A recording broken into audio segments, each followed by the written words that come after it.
Wait ഒരു second നിങ്ങളൊന്ന് കട്ടിട്ട് പോയാൽ മതി. സാധാരണ പൊതിച്ചോറിൽ നിങ്ങൾ എന്തൊക്കെയാണ് വെക്കുന്നത്?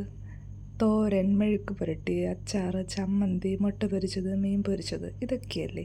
ഇതിൽ ഞാൻ ആദ്യം തന്നെ 2 പീസ് നെയ്മീൻ പൊരിച്ചതാണ് വെക്കുന്നത്. പിന്നീട് എൻ്റെ ഏറ്റവും ഫേവറേറ്റ് പനീൽ, അതായത് മീൻ മുട്ട.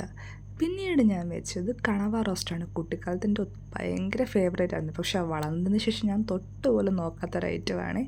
പിന്നീട് ഇതാണ് കഴന്തൻ കൊഞ്ച് കറി. നല്ല വറ്റിച്ചെടുത്ത കഴന്തൻ കൊഞ്ച്. സീസൺ ടൈമിനാണ് ഇത് കൂടുതൽ കിട്ടുന്നതെന്ന് എനിക്ക് തോന്നുന്നത്.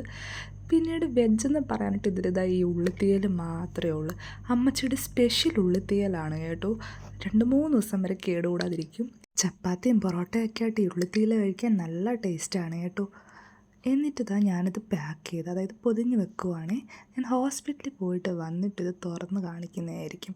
ഞാൻ ഹോസ്പിറ്റലിൽ പോയിട്ട് വന്ന് ഞാൻ തുറന്നപ്പം എൻ്റെ പൊന്നേ, എന്ത് നല്ല മണമാണോ, ടേസ്റ്റാണോ.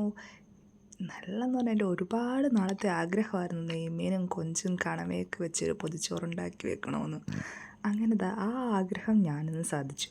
വല്ലപ്പോഴും നിങ്ങളൊക്കെ ഇതുപോലത്തെ പൊതിച്ചോറ് ട്രൈ ചെയ്ത് നോക്കണം കേട്ടോ.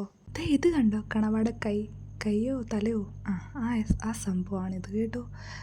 നല്ല ടേസ്റ്റാണ്, നല്ല കിടിലൻ റോസ്റ്റായിരുന്നു. ഒരു വെറൈറ്റി രീതിയിൽ ഞാൻ ഉണ്ടാക്കിയതാണ്. പിന്നെ കഴന്തൻ കൊഞ്ച് കറി അമ്മച്ചിയുടെ സ്പെഷ്യലായിരുന്നു. കഴന്തൻ കൊഞ്ച് കറി എന്തായാലും എനിക്കിഷ്ടപ്പെട്ടു.